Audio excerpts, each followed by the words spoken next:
ॐ अज्ञानतिमिरान्धस्य ज्ञानाञ्जनशलाकया चक्षुरुन्मिलितं येन तस्मै श्रीगुरुवे नमः। श्रीचैतन्यमनोभीष्टं स्थापितं येन भूतले स्वयं रूपकदा मह्यं ददाति स्वपदान्तिकम्। श्री कृष्ण चैतन्य प्रभु नित्यानंद श्री अद्वैत गदाधर श्रीवासदि गौर भक्त वृंद। हरे कृष्ण कृष्ण कृष्ण हरे हरे, हरे राम राम राम हरे हरे। हरे कृष्णा। भक्ति के मार्ग में दो प्रकार के लोग होते हैं। एक भजन आनंदी और दूसरे गोष्ठ्यानंदी। इसका अर्थ होता है कि कुछ लोग भजन में बहुत एक्सपर्ट रहते हैं, व्रत करने में, 64 माला करने में, शास्त्र अध्ययन करने में, लेकिन वो प्रचार नहीं करते। भजन में ही मस्त रहते। वृंदावन में और ब्रजभूमि में भजन का अर्थ है साधना। हमारे संप्रदाय में जब भजन के तो हम गाना सोचते हैं कि भाई आचार्यों का लिखा हुआ जो भजन है उसको गाना, इसको भजन कहते हैं। लेकिन ब्रज में साधना को भजन कहते हैं। तो भजनानंदी वो है, वो दिन भर साधना में ही व्यस्त रहता है और साधना बहुत ही उत्कृष्ट पद्धति से करता है। और दूसरे व्यक्ति हैं जो गोष्ठ्यानंदी हैं, जिनको प्रचार करने में बहुत आनंद आता है और वो हमेशा जन कल्याण में, सामान्य जन के उद्धार के लिए जो भी सुनते हैं वो लोगों को बताते रहते हैं। तो इसमें श्रेष्ठ कौन है, इसका मन में विचार आना बहुत साहजिक है, बहुत सरल है कि मन में वो विचार आ सकता है कि भाई हमें भजनानंदी बनना है कि गोष्ठ्यानंदी बनना है। तो हमें सब लोगों को गोष्ठ्यानंदी बनना है, क्योंकि गौड़ीय संप्रदाय जो है वो इस बात को फॉलो करता है कि कृष्ण भगवान ने 18वें अध्याय में कहा है, आई थिंक 18.67, इसमें कहा है कि जो भी मेरे द्वारा बताए गए इस रहस्यमय ज्ञान को दूसरे को बताता है वो मुझे अति प्रिय है, और विश्व में कोई भी व्यक्ति उससे अति प्रिय मुझे नहीं है। और हमें कृष्ण को प्रिय होना है, कृष्ण को प्रसन्न करना है, तो हमें गोष्ठ्यानंदी बनना है। लेकिन बहुत ही महत्वपूर्ण बात यह है कि बिना अच्छी साधना किए कोई अच्छा गोष्ठ्यानंदी नहीं बन सकता है, प्रचार नहीं कर सकता है। प्रचार वही कर सकता है व्यक्ति जिसने साधना बहुत अच्छी तरह से की है और उसके हृदय में बहुत गहरे साक्षात्कार हैं, अनुभूतियां हैं। वही जब वो बताएगा तब दूसरों का हृदय परिवर्तित होगा, दूसरों के हृदय पर उसका परिणाम होगा। इसलिए गोल्डन वाक्य ये है कि जो उत्तम भजनानंदी है वही उत्तम गोष्ठ्यानंदी बन सकता है। अगर कोई व्यक्ति उत्तम भजनानंदी नहीं है तो वो उत्तम गोष्ठ्यानंदी नहीं बन सकता है। इसमें गोपियों का उदाहरण देते हैं। गोपियां दिन रात अपनी साधना में लगी रहती थी। उनकी साधना क्या थी? दिन रात भगवान का ध्यान, भगवान का चिंतन, भगवान के चिंतन में मग्न रहना, गाय का दूध निकालना, दही बनाना, गोबर के कंडे बनाना, गौशाला साफ करना, कृष्ण के लिए माला बनाना, कृष्ण के लिए भोजन बनाना। तो उन्होंने कभी भी प्रचार नहीं किया। तो फिर क्या उनका जीवन हम लोगों से भी नीचे है क्या जो हम प्रचार करते हैं? नहीं, क्योंकि प्रचार सदैव बोलने से नहीं होता है।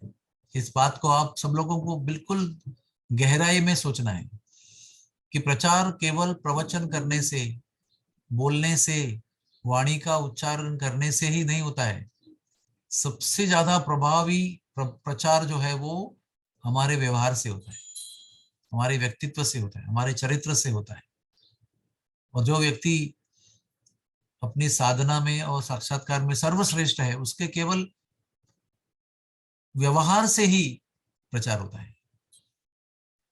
क्रिश्चियन पंथ में एक संत हुए हैं, सेंट फ्रांसिस।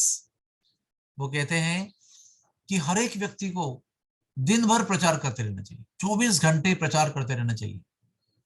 और आगे लिखा है, जब जरूरत हो तब बोलना चाहिए, दिन भर नहीं बोलना चाहिए। जब आवश्यक हो तब बोलना चाहिए, लेकिन प्रचार दिन भर करना चाहिए। तो बिना बोले दिन भर प्रचार कैसे कर सकते हैं? अपने व्यवहार से, अपने बिहेवियर से, है ना। तो हमारा बिहेवियर श्रेष्ठ कब होगा? अपने आप स्वतः है, जब हमारी साधना सर्वोच्च होगी। इसीलिए ये हमारा प्रयास है, बार बार बताना, बार बार चर्चा करना, बार बार इस विषय को ऊपर लाना कि उत्तम साधना कितनी आवश्यक है। उत्तम साधना किए बिना हम प्रचार भी नहीं कर सकते। उत्तम साधना किए बिना हमारा व्यवहार भी श्रेष्ठ नहीं हो सकता है, क्योंकि हृदय में जो ही है, जो है वही जिह्वा से बाहर निकलेगा। हृदय में जो है वही व्यवहार से बाहर निकलेगा, उसी प्रकार का व्यवहार होगा।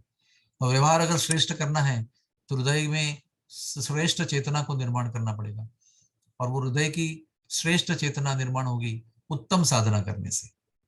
तो आइए हम सब लोग इस उत्तम साधना के विषय को गंभीरता से लें, ताकि हमारा जीवन एक उदाहरणीय आदर्श जीवन हो। मुंह न खोलने से भी लोगों को प्रेरणा मिले, केवल हमारे अस्तित्व से ही लोगों को प्रेरणा मिले, हमारे होने से लोग प्रेरित हो जाएं। ये बहुत ऊंची चीज है। श्री कृष्ण भी हमारी वाणी से प्रभावित नहीं होते। श्री कृष्ण हमारे चरित्र से और हमारे व्यवहार से और हमारी चेतना से प्रभावित होते हैं।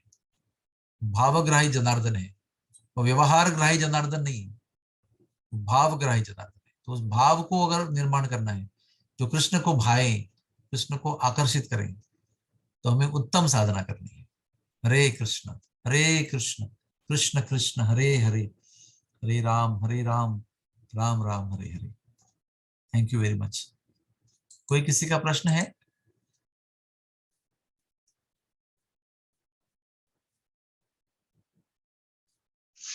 हरे कृष्ण प्रभु जी। मैं Yes, मीरा या ज्योति। हरे अ, कृष्ण। कल हमने सुना ना कि पार्वती, अरे आज लक्ष्मी के विषय माता। में आप पूछिए, कल के विषय में हाँ, मत पूछिए। कल के नहीं। मुझे ये पूछने का है कि लक्ष्मी माता भी बहुत ये करती थी हाँ, साधना, और फिर भी वो अभी भी वेट कर रही है, तो उसका इसका कारण यह है कि लक्ष्मी माता को लक्ष्मी माता लीला कर रही है। ये मत समझना कि लक्ष्मी माता अ, ऐसा श्रेष्ठ नहीं है। लक्ष्मी माता ये लीला से हमको बताना चाहती है कि लक्ष्मी भी होने पर अगर ऐश्वर्य छोड़ नहीं सकते हो, तो कृष्ण की ब्रज भक्ति नहीं प्राप्त हो सकती। भले आप लक्ष्मी हो, अगर ऐश्वर्य भाव नहीं छोड़ सकते हैं तो ब्रज भाव को प्राप्त नहीं कर सकते। ब्रज भाव में ऐश्वर्य का लवलेश नहीं है। तो गोपियों को लक्ष्मी को बता दिया गया था कि आपको गाय का दूध निकालना पड़ेगा, आपको मंथन करना पड़ेगा, आपको मक्खन बनाना पड़ेगा, आपको कंडे बनाने पड़ेंगे, गौशाला को साफ करना पड़ेगा। ये सब काम आपको करना पड़ेगा, गोपी भाव को प्राप्त होना पड़ेगा। तो उन्होंने कहा नहीं, तो मैं तो लक्ष्मी हूँ, मैं तो वैकुंठ वासिनी हूँ, हमेशा विष्णु के चरणों में रहती हूँ, मैं ये सब नहीं कर सकती। मैं इसको इसको किए बिना ही चाहती हूँ कि रास में प्रवेश करूं। तो इसका सारांश ये है, ऐश्वर्य यानी हमारा पोजीशन, हमारा अधिकार, हमारा धन, हमारा सौंदर्य, हमारा ज्ञान, हमारा अधिकार और पद, इसमें आसक्त होने से ब्रज की भक्ति प्राप्त नहीं होती। ब्रज उपासना बहुत श्रेष्ठ उपासना है। तो वैकुंठवासी होने पर भी ब्रज की उपासना कोई नहीं कर सकता। इसलिए ब्रजवासियों को भगवान सबसे अधिक प्रेम करते हैं, क्योंकि उनके पास कोई भी ऐश्वर्य भाव नहीं है। वो कौन सा भी न्यूनतम कार्य कर सकते हैं कृष्ण के लिए, सब कुछ कर सकते हो। तो इसलिए लक्ष्मी जी अभी भी तप कर रही है। लेकिन वही लक्ष्मी राधा रानी है। राधा रानी के स्वरूप में तो ब्रज में रहती है, तो वो हमको राधा रानी लक्ष्मी के स्वरूप में बता रही है कि ब्रज भाव को कैसे प्राप्त किया जाए। ठीक है, और थैंक किसी यू, का कोई प्रश्न है? थैंक यू प्रभु। मेरा माता जी, thank you very much for your question. आपका बहुत धन्यवाद है उस प्रश्न के लिए। बहुत अच्छा प्रश्न पूछा आपने। Thank you Prabhu. ओके, बहुत बहुत धन्यवाद सबका।